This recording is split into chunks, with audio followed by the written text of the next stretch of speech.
हिंदू पंचांग के अनुसार भाद्रपद मास के कृष्ण पक्ष की तृतीया तिथि को कजरी तीज का व्रत रखा जाता है। कजरी तीज को कजालिया तीज और सातोड़ी तीज के नाम से भी जाना जाता है और कजरी तीज साल की बड़ी तीजों में से एक तीज होती है। कजरी तीज रक्षाबंधन के ठीक 3 दिन बाद मनाई जाती है। इस व्रत में भगवान शिव और माता पार्वती की पूजा करने का विशेष विधि विधान है। कजरी तीज के दिन सुहागिन महिलाएं अपने पति की दीर्घायु, अपनी संतान की खुशहाली और परिवार की सुख शांति के लिए व्रत रखती हैं। इस व्रत को निर्जला रखा जाता है। ऐसे में आज के दिन किस प्रकार से पूजा करनी चाहिए और इस बार साल 2023 में कजरी तीज की पूजा का शुभ मुहूर्त क्या रहेगा, तृतीया तिथि कब से कब तक रहेगी और इस दिन रहने वाले शुभ और अशुभ मुहूर्तों के बारे में आज की इस वीडियो में आप जानेंगे। पहले जानिए कि साल की सबसे बड़ी तीज कौन कौन सी हैं।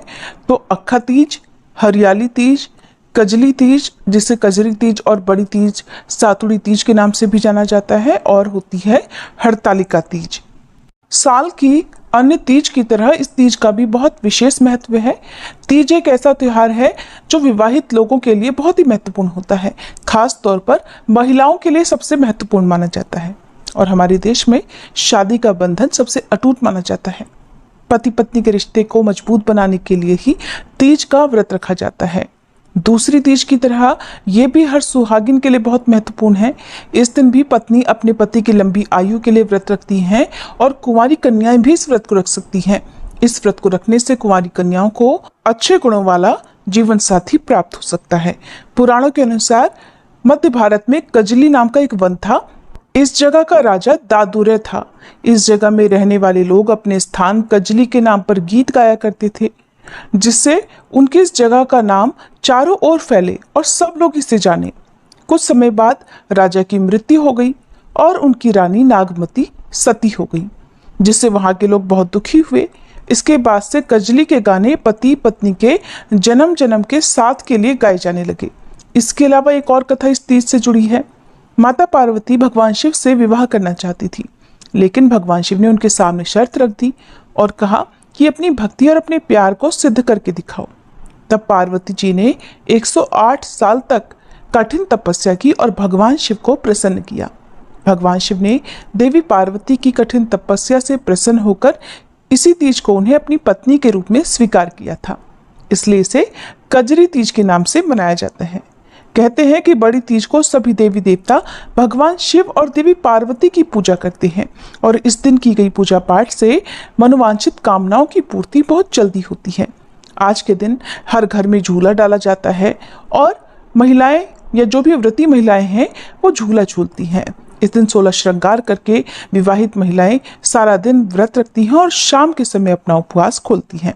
कई जगह पर अगले दिन सुबह सूर्योदय के बाद ही इस व्रत का पारण किया जाता है और बहुत सारी जगह पर शाम को चंद्रोदय के बाद ये व्रत खोल लिया जाता है। इस दिन गेहूं, जौ, चना और चावल के सत्तू में घी मिलाकर तरह तरह के पकवान बनाए जाते हैं। गाय की पूजा की जाती है। आटे की 7 रोटियां बनाकर उस पर गुड़ चना रखकर गाय को खिलाया जाता है और इसके बाद ही शाम को व्रत खोला जाता है। आज के दिन रेत और बालू से भगवान शिव सहित पूरे शिव परिवार की और खासकर भगवान शिव और माता पार्वती जी की मूर्ति बनाई जाती है, उनकी पूजा की जाती है। तालाब के किनारे बीच में नीम की एक डाली लगाकर फिर उसके ऊपर लाल रंग की ओढ़नी लगाई जाती है और फिर सबसे पहले भगवान गणेश, फिर भगवान शिव और माता पार्वती जी की मूर्तियों की स्थापना की जाती है। धूप दीप जलाकर उसके बाद विधि विधान से पूजा की जाती है। आज के दिन नीम की पूजा करना अनिवार्य होता है।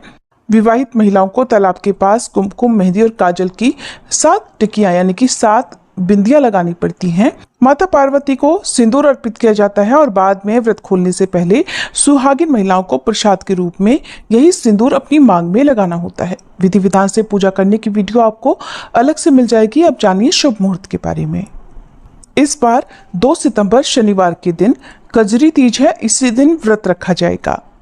तृतीया तिथि प्रारंभ होगी 1 सितंबर शुक्रवार की रात 11:51 से और समाप्त होगी 2 सितंबर शनिवार की रात 8:49 पर।